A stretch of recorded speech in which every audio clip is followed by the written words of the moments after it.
ang akala nila pag sinabing iniligtas sa pamamagitan ng pananampalataya at hindi nang mabubuting gawa, maging tamad ka na lang at huwag ka nang gumawa ng kahit ano. That's fucking ludicrous. That's fucking stupidity. Ano ba palagay mo? Magpapapasok ang Diyos sa walang hanggan ng mga tamad na tao? Gaano ka kabobo para isipin mo na yung walang hanggan parang kasing ikli lang ng buhay na to at okay lang maging tamad ka dun? Kaya yung mga pastor ninyo na nagtuturo sa inyo ng katamaran, tangina diretso, itapon nyo na yung mga pastor nyo na yan. Dadalhin kayo sa impyerno ng mga bobong, gagong, tamad na pastor. Dadalhin kayo sa impyerno ng mga siraulong yan. Pananampalataya na lang daw, wag na daw gumawa.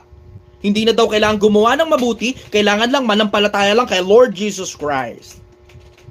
Ano, tamad ba ang Diyos? Ang Diyos ba promotor ng katamaran? Ano, ang Diyos ang promotor ng katamaran? Hindi. Yung mga pastor ninyo ang promotor ng katamaran. Tingnan mo, kung makapiga nga ng 10% yung mga hayop na yan, kailangan mo pa magsumipag para lang kumita ka Para lang maibigay mo sa kanya 10% na sweldo mo Tapos hindi na daw kailangan gumawa ng mabuti. Yung bang paghahanap buhay ng marangal, mabuti bang gawa yan o masama? Mabuti.